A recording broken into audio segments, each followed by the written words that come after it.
শাপলা চত্বরে হত্যাযজ্ঞের মামলায় সাবেক মন্ত্রী লতিফ সিদ্দিকীকে গ্রেফতার করা হয়েছে। রাজধানীর গুলশান এলাকা থেকে ঢাকা মহানগর গোয়েন্দা পুলিশের একটি দল তাকে গ্রেফতার করে। বুধবার সন্ধ্যায় তাকে গুলশানের বাসা থেকে গ্রেফতার করা হয়েছে বলে নিশ্চিত করেছেন ঢাকা মহানগর গোয়েন্দা পুলিশের যুগ্ম কমিশনার মোহাম্মদ কামরুজ্জামান। জানান, তার বিরুদ্ধে গ্রেফতারি পরোয়ানা ছিল, সে কারণেই তাকে গ্রেফতার করা হয়েছে। গতকাল রাজধানীর শাহবাগ থানার সন্ত্রাস বিরোধী আইনের মামলায় আদালতে হাজিরা দেন সাবেক মন্ত্রী আব্দুল লতিফ সিদ্দিকী। জানান, রোববার বা সোমবার মতিঝিলের শাপলা চত্বরে হেফাজতে ইসলামের সমাবেশ ঘিরে হত্যা ও মানবতা বিরোধী অপরাধের মামলায় আন্তর্জাতিক অপরাধ ট্রাইব্যুনালে আত্মসমর্পণ করবেন তিনি। যুক্তরাষ্ট্রের দক্ষিণ ও মধ্য এশিয়া বিষয়ক বিশেষ দূত ও ভারতে নিযুক্ত মার্কিন রাষ্ট্রদূত সার্জিও গড় 3 দিনের সফরে আজ ঢাকায় আসছেন। সফরে তিনি প্রধানমন্ত্রী তারেক রহমান, পররাষ্ট্রমন্ত্রী খলিলুর রহমান, রাজনৈতিক নেতা ও নাগরিক সমাজের প্রতিনিধিদের সঙ্গে বৈঠক করবেন এবং কক্সবাজারের রোহিঙ্গা শিবির পরিদর্শন করবেন। সফরের মূল লক্ষ্য বাংলাদেশ যুক্তরাষ্ট্র সম্পর্ক, বাংলাদেশের পররাষ্ট্রনীতি, ভারত, চীন, রাশিয়া ও তুরস্কের সঙ্গে ঢাকার সম্পর্ক এবং আঞ্চলিক কৌশলগত বিষয়গুলো নিয়ে আলোচনা। এ সফরকে দুই দেশের চলমান উচ্চ পর্যায়ের কূটনৈতিক যোগাযোগের ধারাবাহিকতা হিসেবে দেখা হচ্ছে। বগুড়ায় উদ্বেগজনক হারে বেড়েছে আত্মহত্যার প্রবণতা। আত্মহননকারীর প্রায় অর্ধেকেই নারী ও তরুণ প্রজন্মের, যাদের বয়স 20 থেকে 35 বছরের মধ্যে। বিশ্লেষকরা বলছেন, আত্মহত্যা বাংলাদেশে একটি গুরুত্বপূর্ণ সামাজিক সমস্যা। পারিবারিক ও সামাজিক সচেতনতার মাধ্যমে এই প্রবণতা রোধ করা সম্ভব। আর পুলিশের পক্ষ থেকে সমাজের সকলকে সচেতন থাকার আহ্বান জানানো হয়েছে। বগুড়া ব্যুরো চিফ লতিফুল করিমের পাঠানো রিপোর্ট জানাচ্ছেন জুবাইর রহমান।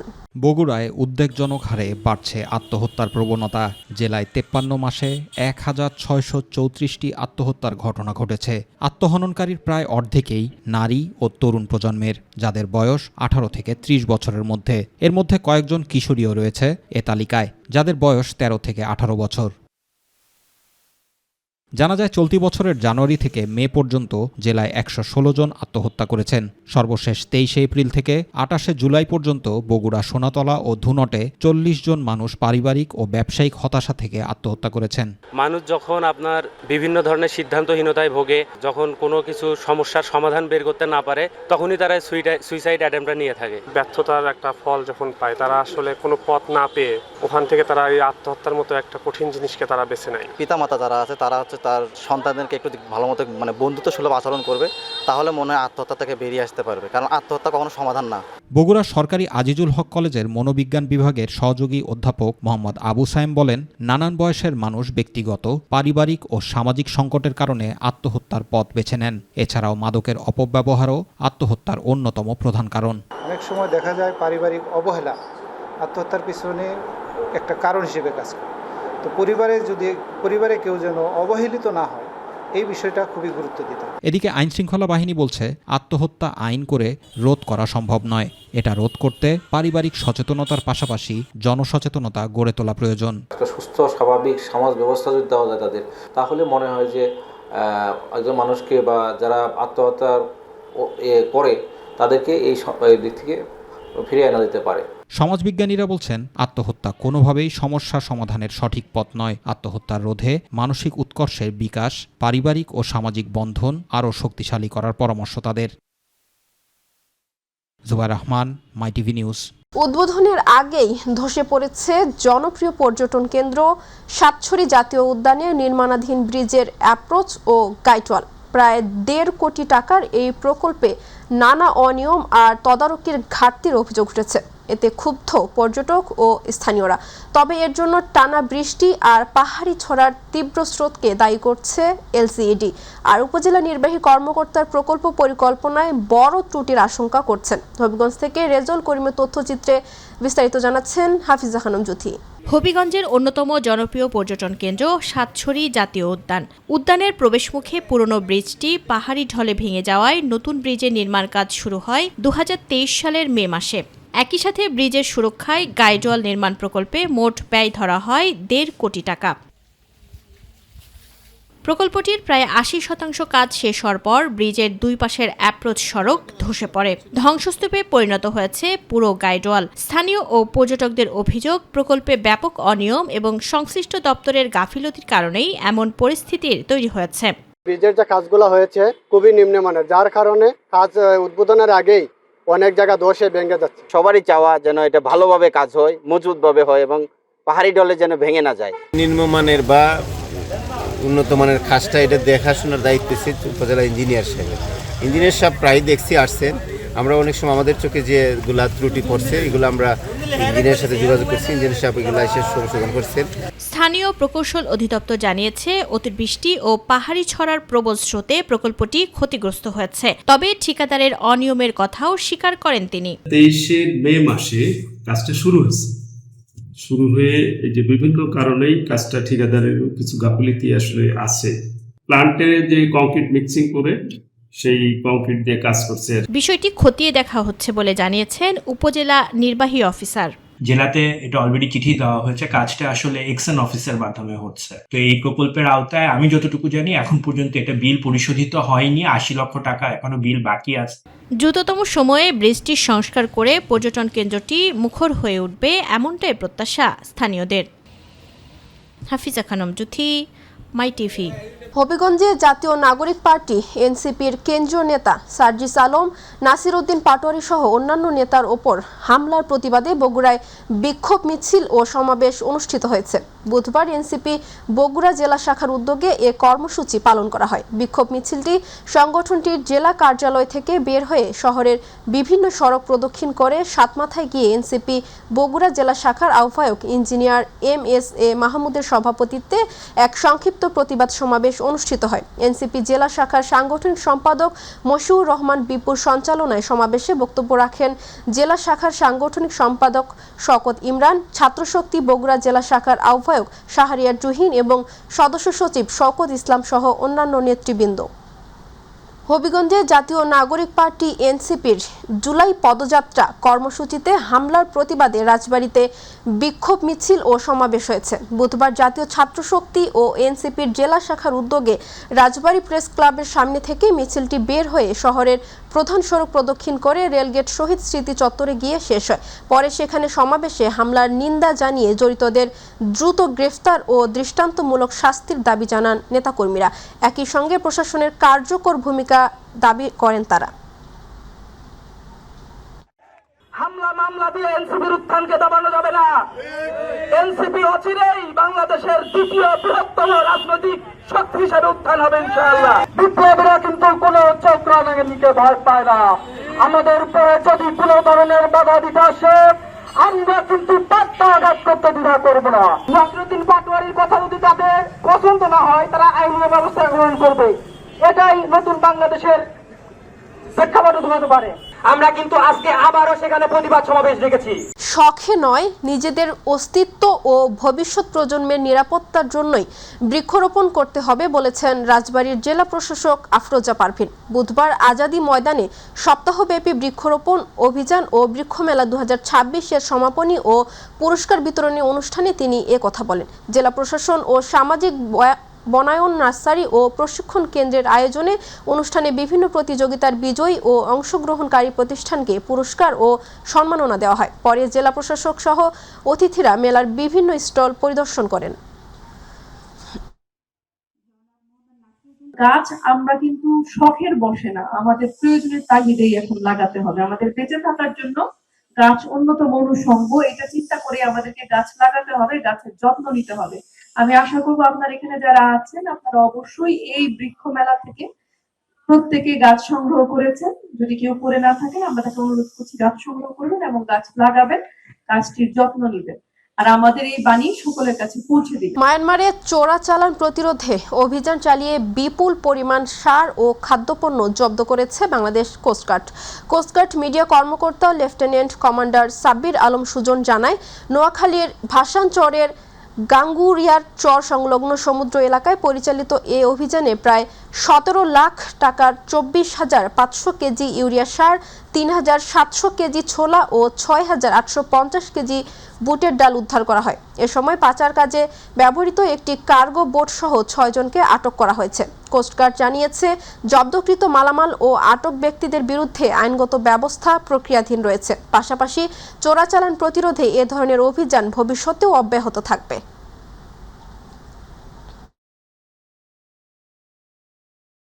চট্টগ্রাম রেঞ্জের নবনিযুক্ত ডিআইজি আব্দুল কুদ্দুস চৌধুরী বলেছেন, আইন শৃঙ্খলা রক্ষায় পুলিশ কঠোর ও পেশাদার ভূমিকা পালন করবে, তবে কোনো নিরীহ মানুষকে হয়রানির শিকার হতে দেওয়া হবে না। খুলশীতে চট্টগ্রাম রেঞ্জ ডিআইজি কার্যালয়ে সাংবাদিকদের সঙ্গে মতবিনিময় সভায় তিনি বলেন, জনবান্ধব, স্বচ্ছ ও জবাবদিহিমূলক পুলিশিং নিশ্চিত করাই হবে তার অগ্রাধিকার। মাদক, সন্ত্রাস, চাঁদাবাজি ও কিশোর গ্যাং দমনে বিশেষ অভিযান অব্যাহত থাকবে বলেও জানান তিনি। একই সঙ্গে জনগণের সহযোগিতা ও গণমাধ্যমের ইতিবাচক ভূমিকার মাধ্যমে নিরাপদ সমাজ গড়ে তোলার আহ্বান জানান নবনিযুক্ত ডিআইজি। আমাদের এই জেলাতেও তার নামে বেশ কয়েকটা মামলা আছে এবং একটা সন্ত্রাসী গ্রুপকে সে লালন করে। তো এই গ্রুপের কয়েকজনকে আমরা ক্যাপচার করেছি, বাকি যারা আছে এদেরকেও আমরা পর্যায়ক্রমে আমরা ধরার চেষ্টা করব। সন্ত্রাসের বিরুদ্ধে আমাদের জিরো টলারেন্স, আমরা এটা শুরু করব, এটা চলবে, এটা অব্যাহত থাকবে। অনুমোদন ছাড়া দীর্ঘদিন যাবৎ চিকিৎসা সেবা দেয়া এবং ভুল চিকিৎসায় গরুর মৃত্যুর অভিযোগে দিনাজপুরের পার্বতীপুরে প্রথমবারের মতো মেহেদি হাসান নামে এক ভুয়া পল্লী চিকিৎসককে ভ্রাম্যমাণ আদালতে জরিমানা করা হয়েছে। ভুক্তভোগী এক খামারির লিখিত অভিযোগের ভিত্তিতে গতকাল মোবাইল কোর্ট পরিচালনা করে বাংলাদেশ ভেটেরিনারি কাউন্সিল আইন 2018 এর 31 এর 1 ধারায় 10,000 টাকা জরিমানা করেন নির্বাহী ম্যাজিস্ট্রেট মাহমুদ হোসাইন রাজু। এ সময় উপজেলা প্রাণী সম্পদ কর্মকর্তা doctor Pabitra Kumar, veterinary surgeon doctor Mosaheb Ahmed Naim সহ সংশ্লিষ্টরা উপস্থিত ছিলেন।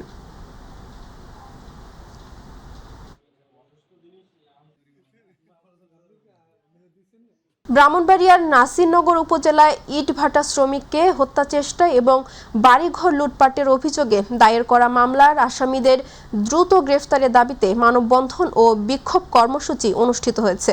বুধবার ভোলাকুট পশ্চিমপাড়া এলাকায় ভুক্তভোগী পরিবার ও স্থানীয় বাসিন্দাদের উদ্যোগে এ কর্মসূচি আয়োজন করা হয়। মানববন্ধনে বক্তারা অভিযোগ করেন, ইটভাটা শ্রমিক সারোয়ার এর অবস্থা আশঙ্কাজনক হলেও ঘটনায় জড়িত মূল আসামি জসিম সহ অন্যান্য অভিযুক্তদের এখনও গ্রেফতার করা হয়নি। অবিলম্বে আসামিদের গ্রেফতার ও দৃষ্টান্তমূলক শাস্তির দাবি জানান তারা।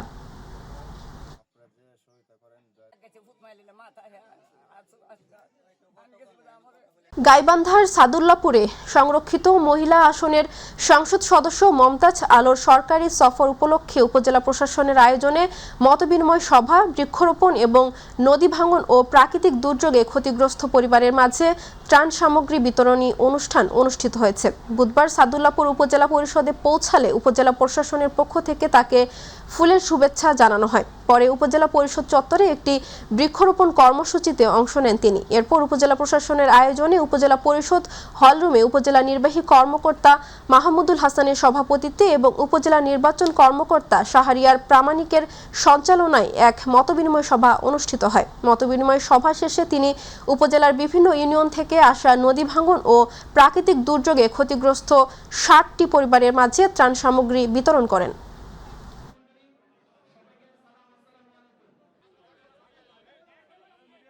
হবিগঞ্জে জাতীয় নাগরিক পার্টি এনসিপির পদযাত্রা কর্মসূচিতে হামলার প্রতিবাদে জামালপুরে মশাল মিছিল অনুষ্ঠিত হয়েছে। বুধবার রাতে শহরের 5 রাস্তা মোড় থেকে এই মশাল মিছিল বের করে এনসিপি জেলা ও সদর উপজেলা শাখা। মশাল মিছিলটি শহরের প্রধান সড়ক প্রদক্ষিণ করে সরকারি আশেক মাহমুদ কলেজ ক্যাম্পাসে স্থাপিত জুলাই স্মৃতিস্তম্ভে গিয়ে শেষ হয়। পরে সেখানে এনসিপি জেলা শাখার ভারপ্রাপ্ত আহ্বায়ক অ্যাডভোকেট আবু সাইদ মোহাম্মদ শামীমের সভাপতিত্বে এনসিপি নেতা আবিদ সৌরভ, সদর উপজেলার প্রধান সমন্বয়কারী আরাফাত হোসেন শাকিল, জাতীয় ছাত্রশক্তি জেলা শাখার আহ্বায়ক আমিনুল এহসান সহ অন্যান্যরা বক্তব্য রাখেন। আহাদ হোসেন সহ সকল নেতৃবৃন্দ এবং সম্মানিত বাংলাদেশের ছাত্র জনতা রাজপথে নেমে একটি হামলাকারীদের উপর বিচারের দাবিতে প্রশাসন সহ সারা বাংলাদেশে দাবি জানানো হয়েছে, তাদেরকে অতি দ্রুত গ্রেফতার করে আইনের আওতায় আনা হোক। কিন্তু গণঅভ্যুত্থানের পরবর্তী যে নতুন বাংলাদেশ আমরা চেয়েছিলাম, সেই বাংলাদেশ আমরা গড়ার জন্য এখনো মাঠে আছে এনসিপি। তাদেরকে স্পষ্ট ভাষায় বলে দিতে চাই, যেখানে বাধা আসবে জাতীয় নাগরিক পার্টি, জাতীয় যুব শক্তি, জাতীয় ছাত্র শক্তি ঐক্য সুরে একসাথে প্রতিহত করবে। সিরাজগঞ্জে চলমান বন্যা পরিস্থিতির অবনতির প্রেক্ষাপটে বেলকুচি উপজেলার বড়ধুল, বেলকুচি সদর ও রাজাপুর ইউনিয়নে ইউনিয়ন দুর্যোগ ব্যবস্থাপনা কমিটির জরুরি সভা অনুষ্ঠিত হয়েছে। সভায় বন্যা ও নদী ভাঙন পরিস্থিতি, প্রস্তুতি এবং দুর্যোগ মোকাবেলায় করণীয় বিষয়ে আলোচনা হয়। এ সময় স্থানীয় জনগণের নিরাপত্তা নিশ্চিত করতে সমন্বিতভাবে কাজ করার ওপর গুরুত্বারোপ করা হয়। সভায় ইউনিয়ন দুর্যোগ ব্যবস্থাপনা কমিটির সদস্য, জনপ্রতিনিধি ও এসএমএস এর কর্মকর্তারা উপস্থিত ছিলেন। ঝিনাইদহে অপরাধ প্রবণতা কমিয়ে আইন শৃঙ্খলা পরিস্থিতির উন্নতি ঘটাতে পুলিশের ওপেন হাউস ডে অনুষ্ঠিত হয়েছে। বুধবার বিকেলে সদর থানা চত্বরে এ অনুষ্ঠানের আয়োজন করা হয়। এতে সদর উপজেলা ও পৌরসভার বিভিন্ন এলাকার বাসিন্দা মাদক, সন্ত্রাস সহ বিভিন্ন বিষয় নিয়ে অভিযোগ উত্থাপন করেন। সে সময় জেলা পুলিশ সুপার মিয়া মোহাম্মদ আশিস বিন হাসান, জেলা পরিষদ প্রশাসক এম.এ. মজিদ, জেলা বিএনপির সাধারণ সম্পাদক জাহিদুজ্জামান মোনা সহ অতিথিরা এসব সমস্যা সমাধানে প্রয়োজনীয় পদক্ষেপ গ্রহণের আশ্বাস দেন। একই সঙ্গে মাদক ও সন্ত্রাস বিরোধী তথ্য প্রদানকারীদের পরিচয় ও নিরাপত্তা নিশ্চিত করতে জেলা পুলিশ সর্বোচ্চ গুরুত্ব দেবে বলে আশ্বস্ত করেন পুলিশ সুপার। বান্দরবানে শেষ হয়েছে 10 দিনব্যাপী বৃক্ষরোপণ অভিযান ও বৃক্ষ মেলা 2026। বান্দরবান জেলা প্রশাসক কার্যালয় প্রাঙ্গণে জেলা প্রশাসন ও বন বিভাগের আয়োজনে অনুষ্ঠিত হয় বৃক্ষরোপণ অভিযান ও বৃক্ষ মেলা 2026 এর সমাপনী অনুষ্ঠান। অনুষ্ঠানে প্রধান অতিথি হিসেবে উপস্থিত থেকে বিভিন্ন প্রতিযোগিতার বিজয়ীদের মাঝে পুরস্কার বিতরণ করেন জেলা প্রশাসক মোহাম্মদ সানিউল ফেরদৌস। বান্দরবান বন বিভাগের বিভাগীয় বন কর্মকর্তা মোহাম্মদ তৌফিকুল ইসলামের সভাপতিত্বে অনুষ্ঠানে বিশেষ অতিথি হিসেবে উপস্থিত ছিলেন অতিরিক্ত পুলিশ সুপার মোহাম্মদ ফরহাদ সর্দার, পার্লউড প্লান্টেশন বিভাগের বিভাগীয় বন কর্মকর্তা আবু ইউসুফ এবং কৃষি সম্প্রসারণ অধিদপ্তরের উপপরিচালক আবু নঈম মোহাম্মদ সাইফুদ্দিন।